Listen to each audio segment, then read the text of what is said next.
Hello, my name is John Mugno and I'm a village resident. I will be your host today on a new program the village is inaugurating that interviews people who are important to the village and who will focus in the discussion that follows on specific topics.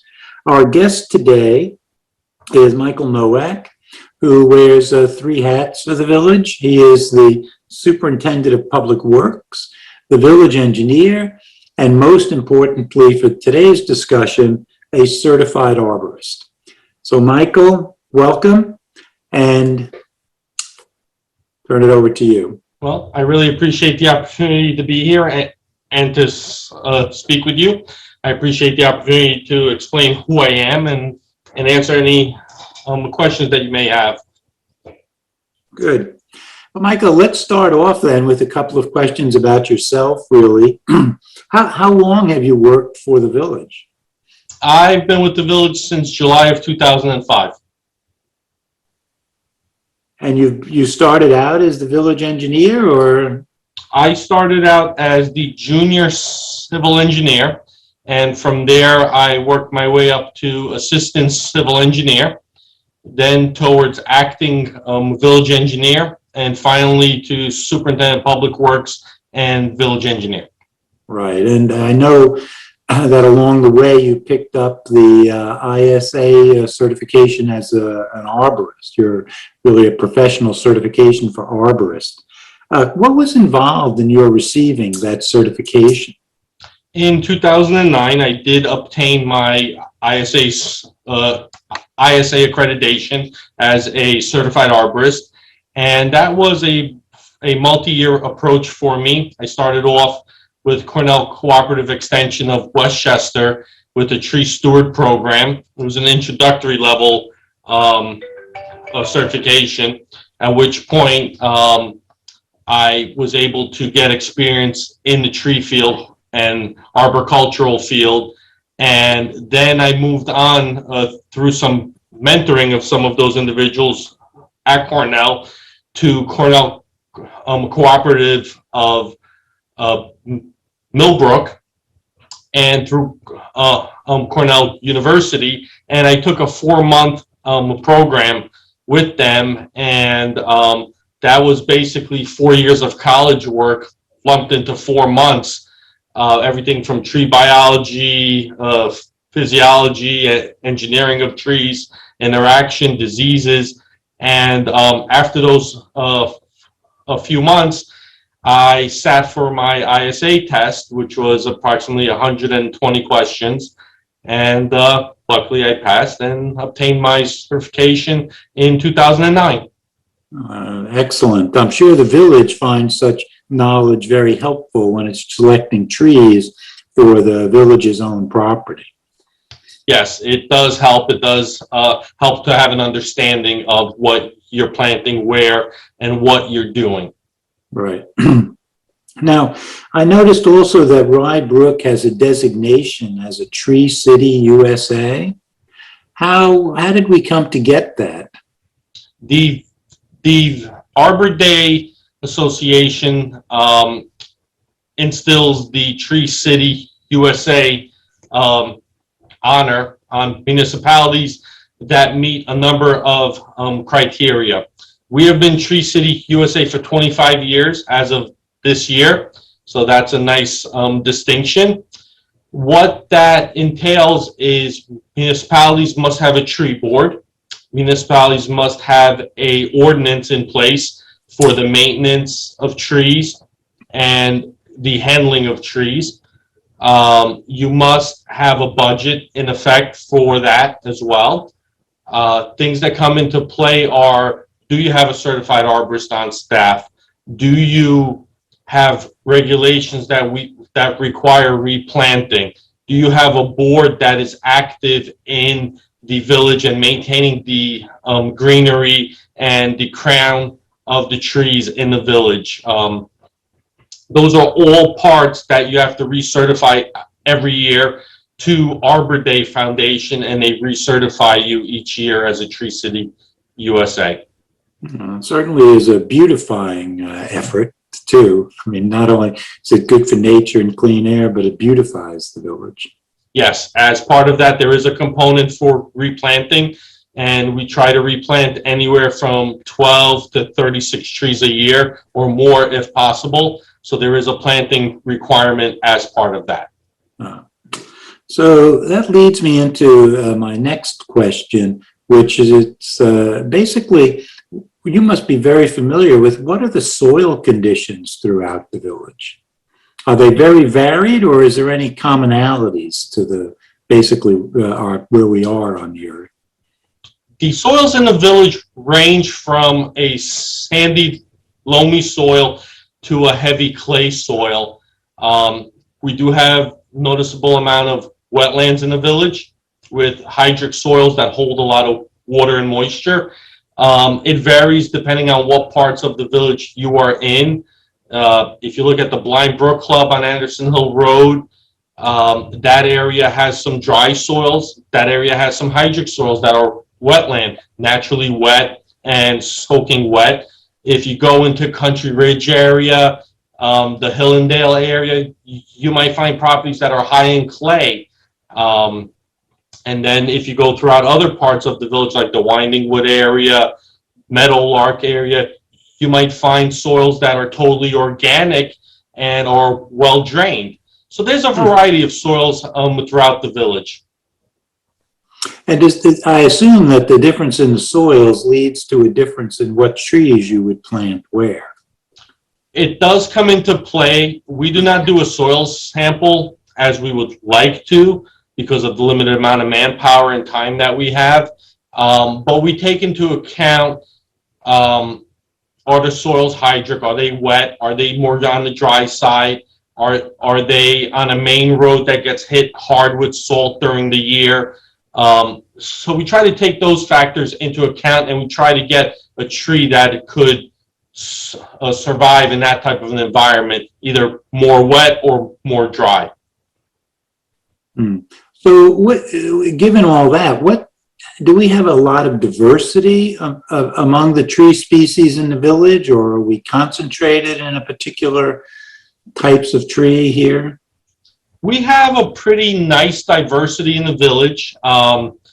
We are heavy, like a lot of towns and villages in this area, we are heavy on maples. We are heavy on oaks. We are also heavy on ash, unfortunately, which a lot of the ash trees right now are devastated by emerald ash borer.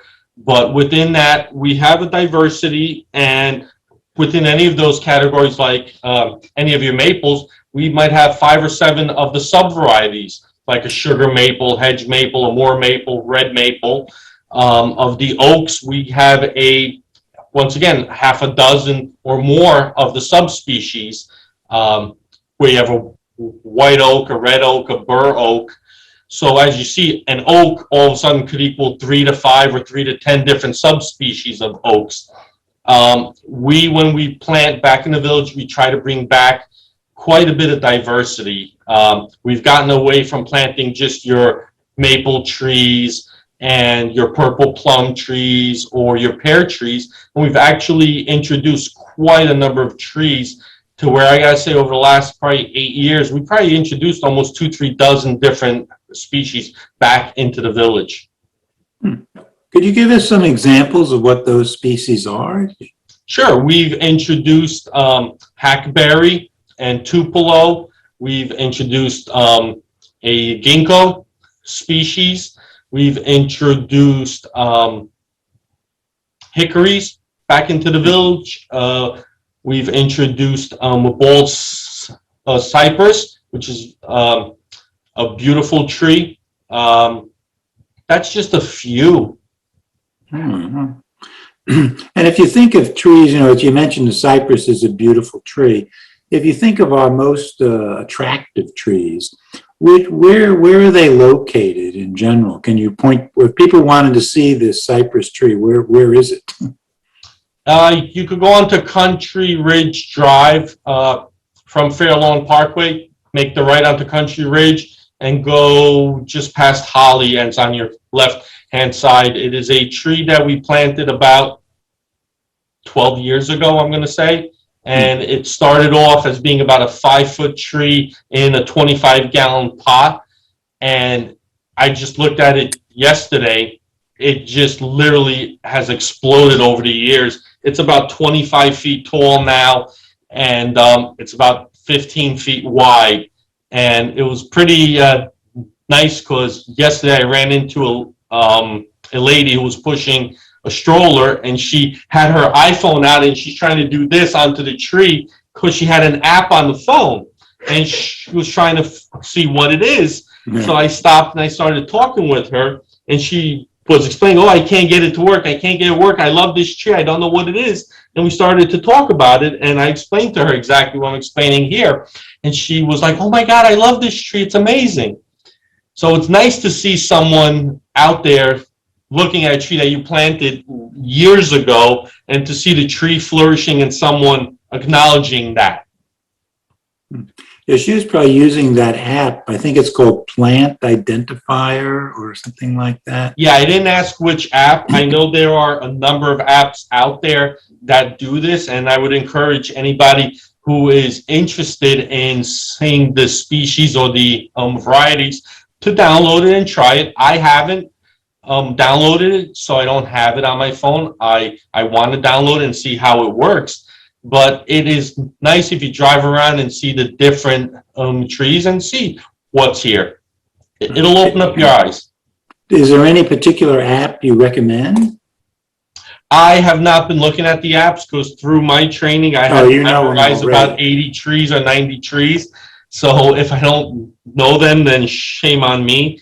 But I have not dived into it. I quickly started to look at it about a week or two ago after I heard that there was an app available.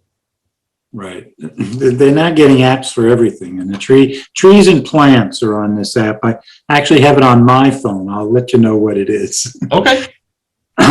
So when you think about if a homeowner comes to you and says, oh, I live in a place where the soil has a heavy clay content, or I live in a place where it's sandy soil. What do you recommend? What's your kind of go-to tree for those homeowners? Well, I look at what's in that area. So my first question is back, well, what's in your backyard? If it's all oaks, well, now you know where you want to go. If you're all maples, well, now you know which way you want to go. There are a few trees that are pretty diversified that you could plant, and they range from river birches to your red maples, your hackberries. London plane trees do very well in all kinds of soils. We got a bunch up on Elm Hill. So there's a handful of trees that you go to. Okay. Well, are there any other comments you'd like to make that would help people in taking care of their own trees or putting in new trees that we haven't covered? Sure. There are a couple of things that people should be mindful of. The number one thing is when you go to plant trees and you have them from a nursery in a wool and burlap sack, that whole sack needs to come out, and there's a basket under there. It's very important that that all gets removed from the tree, so that any of the roots are able to migrate out and grow out. Another key feature is not to plant the tree too deep. A lot of people like to plant the trees as the ball is covered on the tree, and what they don't realize is that on top there's probably 4 to 6 inches of dirt on top of the trunk. So your flare of the trunk that flares out is already 4 to 6 inches in dirt. You want that flare at the level of your grade. So what you got to do is take that dirt out and see where your flare is and plant it at that height. So you might be much higher than you think. That is probably one of the biggest factors. Another factor is when mulching around the tree, not to berm up the mulch up onto the trunk of the tree. Because all that does is it brings insects into the bark of the tree. It keeps moisture there, and the diseases and bacteria and fungi all will get into there. So just 2 inches of mulch maybe 2-3 feet around the tree is all you need, and keep it away from the bark. Those are your key points. The final key point is trying to pick the right tree for the right location. If you have a spot that's 10 feet wide and there's a house on one side and a row of trees on the other side, don't put a maple tree there. It's not the right tree. It's going to get 30 feet wide, 50 feet wide eventually. It's going to hit the house. So do something smaller, maybe a river birch, maybe a lilac tree or something that's not going to get huge. I would say, just from my own observation, that what you're talking about with the mulching around trees, that appears to be a common mistake that landscapers make. That's my impression, at any rate. It is a practice that is done all over the village, and I've seen it in other municipalities. I don't know why it's done. I don't know. A lot of it has to do with the aesthetics, I guess, of a nice berm of mulch. It's called volcano mulching. But it's not good for the tree. It doesn't help, because all it does is it maintains heat and temperature of 80 to 90 degrees on a day like today. It gets very hot and damp and moist in there. So you could just imagine what's happening into that bark or around the bottom of the tree. All you're doing is you're breaking down that bark, and now you're introducing bacteria in there, and in 3 to 5 years, you're going to wonder why the top half of my tree is not flourishing, why the top half of the tree is dead. Because A, your roots didn't grow, B, you now have succumbed to a bacterial infection, and that tree now is on its way out. Yeah. Okay, well, this has been very helpful and very informative. We certainly appreciate your time. And we've actually only discussed one of the hats you wear for the village. So we'll be sure to have you back subsequently to wear one of your other hats and I look help forward us to out. it. All righty, thank you very much. Thank you very much. Have a great day. Thank you. Bye-bye.